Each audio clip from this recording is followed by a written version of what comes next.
Wow, do we have a crazy video on the show today? This is from 7 News Spotlight. 7 News is a news agency down in Australia, and they put out a full documentary that they're calling it a 44-minuter, but I'll save you most of it just by going to the relevant points here on China's EV shame, the deadly reality behind the clean, green, electric vehicles. Okay, let's go. We're building them to make a difference.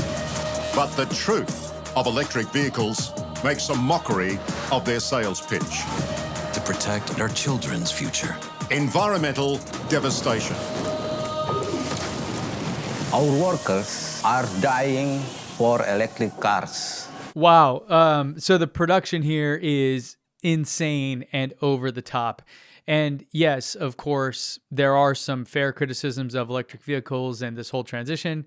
But when you look at the facts and data, none of the concerns that these guys have really pan out. So I'm going to spare you a lot of that and just touch on the main points here because I think they completely missed the mark on this. And you're going to want to watch all the way to the end to make sure you understand the nonsense that this company's putting out there. So first and foremost, they're saying that electric vehicles are made of fairy dust, when of course we know they're not.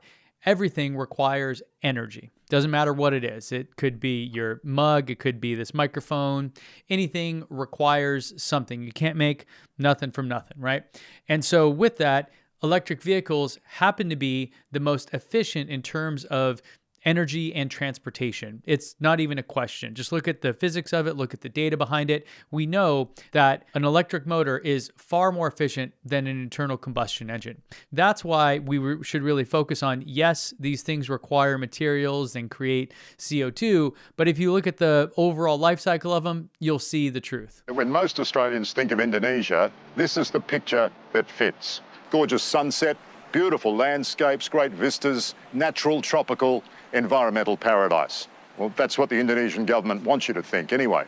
They certainly don't want you to see what we're about to show you, which is less than a 2-hour flight in that direction. The largest nickel plant in Indonesia pumps more than 50,000 tonnes of CO2 into the atmosphere every day, creating its own toxic microclimate. Ah, yes, the mineral argument that we usually hear focused on cobalt, but now they're talking about nickel because that is what Indonesia produces and it is relatively close to Australia. So let's break this down. Nickel is used in a lot of EV batteries today, but many companies have already made the switch away from nickel and cobalt for that matter to other forms of battery chemistries that don't require these metals. For example, all the way back in 2021, we had a report that Tesla was switching over to a different type of battery chemistry known as lithium iron phosphate, or LFP, which doesn't require any of these critical minerals for their standard edition or standard range vehicles. So not all of them, but the ones that are probably the most popular, the most numerous that they sell, they actually don't even use nickel. And then you have the world's largest EV maker, BYD from China, with their Blade battery. Back in 2023, when they announced this, they noted that it will use the lithium iron phosphate material, the LFP chemistry, for its cathode material. And of course, Rivian will do what it does often and follow Tesla's lead here and change its battery packs. In fact, they've already done this for the standard edition on the second gen version of their R1 line over to LFP. And in addition, BYD is also going to be supplying batteries to other EV makers like Ford and GM, or that was earlier in this year. We'll see what the tariffs and how that situation changes it. But the point is basically everything is going LFP. And I think Pete Buttigieg said it best when he said there are basically 4 options here when it comes to batteries that are more sustainable or ethically sourced.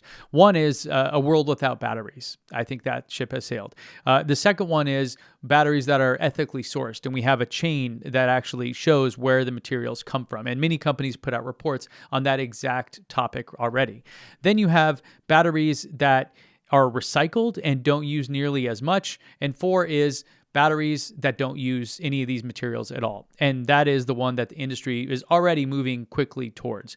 So what is nickel really used for then? Well, it turns out if you look, nickel is actually not even used heavily in EV batteries, and the industry is moving away from it quickly. It's a pretty small percentage. The rest of it is used as different metals for things like stainless steel appliances. So already this 7 News report is completely fallen flat on its face, because the whole story, as we'll see here, basically is centered around this idea of nickel being really bad. But it is a fair question, I think, to wonder about all the materials required for this transition to a cleaner, low-carbon energy solution. So it turns out the best data and estimates I could find show that we need potentially 300 million tons of material to make the transition to this lower carbon world. And that's a lot, no doubt. But when you put it into perspective, it pales in comparison to the 15 billion tons of materials that the fossil fuel industry extracts each and every year. So to make that more clear, 300 million seconds would be about 9.5 years, and 15 billion seconds, 475 years, nearly a half a millennia. So the scale between millions and billions here is sort of hard to grasp. It doesn't make a whole lot of sense. So yes, it will take a lot of materials for this transition, but it is basically nothing compared to what we already extract and the pollution and everything we already put into the atmosphere with the fossil fuel industry.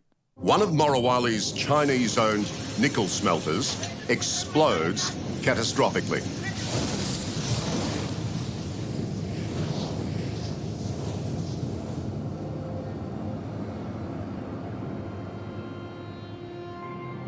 I miss his smile. Santi's son, Rifki, was the middle of 5 boys.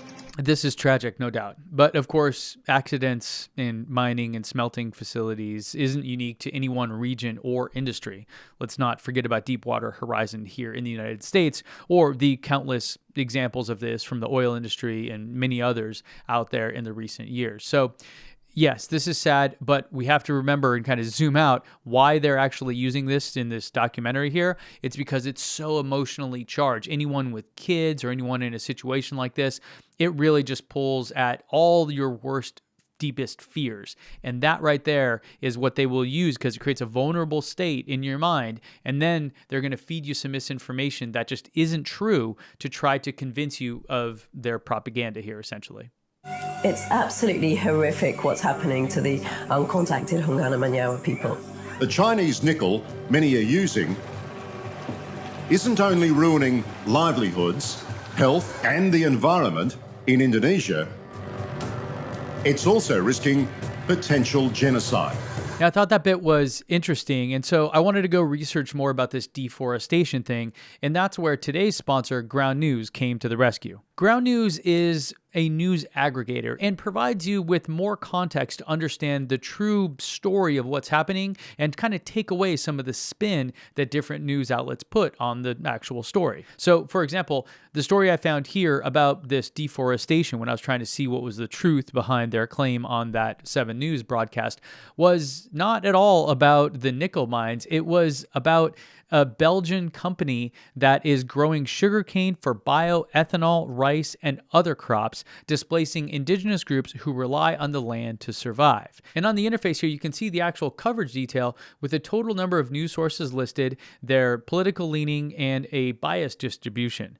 Below that, you have this little chart, which is kind of nice. It actually shows the icons of the different outlets covering this topic, and you can even click on them and go directly to their website. You can filter them based on factuality, like I typically have done, or you can see all of them and you can go down and see how the different outlets are covering them. There are different words that they're using, the different titles and headlines, all those kind of things. It creates an impression and a perception for you as the reader as to what the story is about. And that's why I think it's so important to just strip away all the spin that these people put on the stories. And I just want to be clear that before Ground News ever became a sponsor, I was a paying member of this service. So believe me when I say that this is truly worth it. We're all products of the media we consume, and that's why I'm really happy to partner with Ground News here to help us all take back our attention and get a more grounded view of what's going on in the world.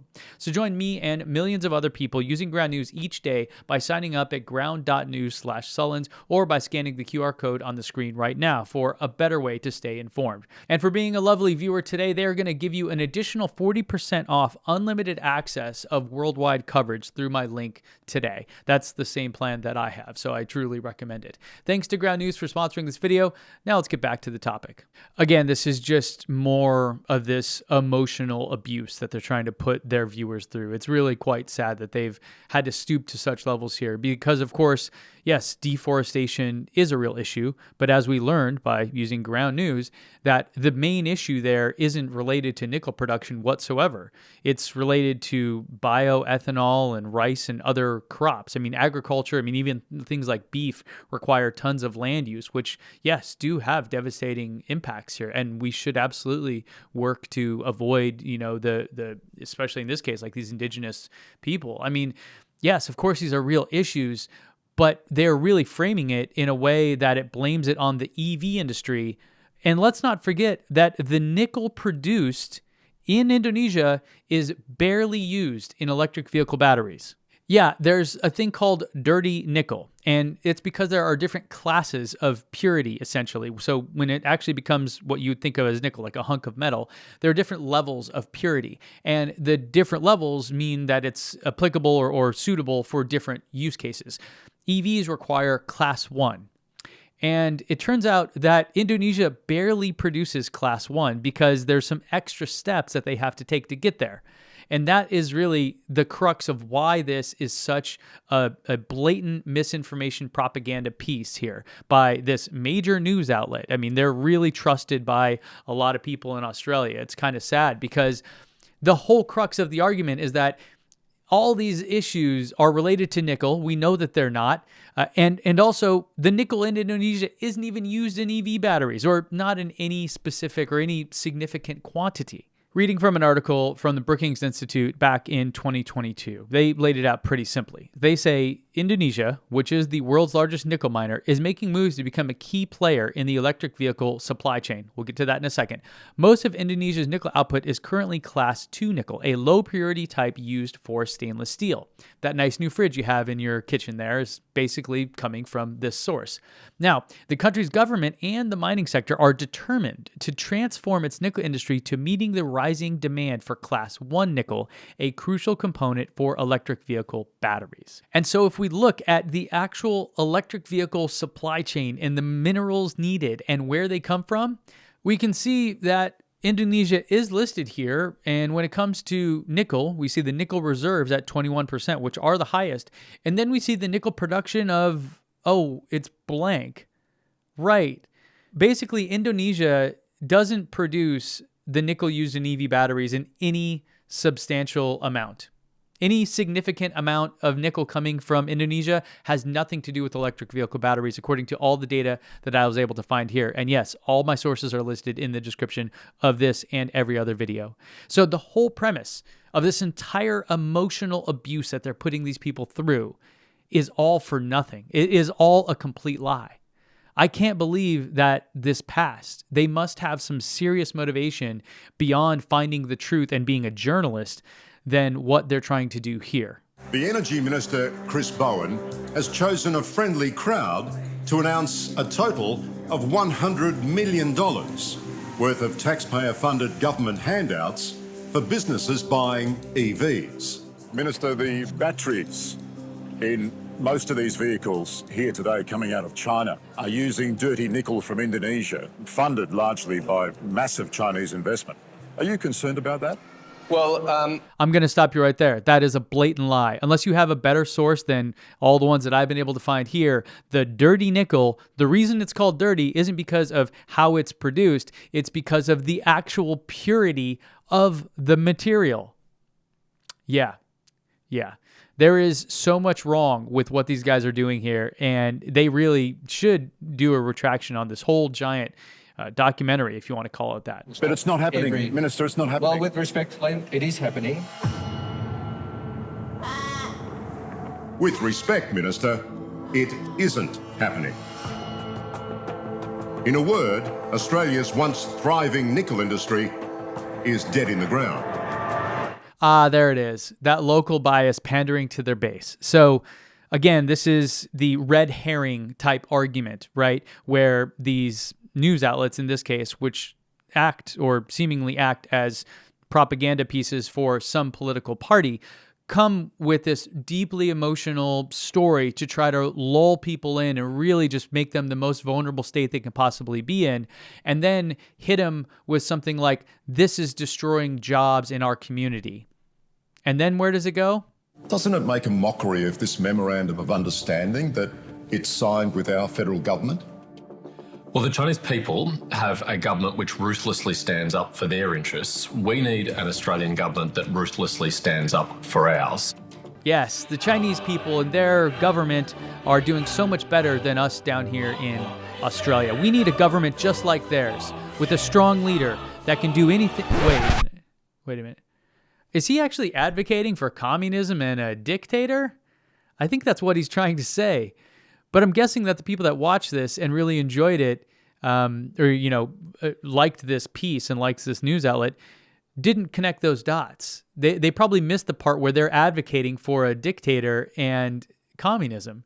Because at the point in this video, 42 minutes in out of the 44, they have pulled everyone through the coals here and just completely abused them emotionally to make them so vulnerable and so raw, playing on all their worst fears. And it's a complete red herring. It's a complete false argument because, again, the nickel that they're so upset about here and this whole piece, the whole crux of it, is completely misplaced because that nickel doesn't barely get used at all in electric vehicle batteries. In fact, China, the BYD, the biggest maker in the world of EVs, does not even use nickel in their batteries. So yeah, this is pretty bad.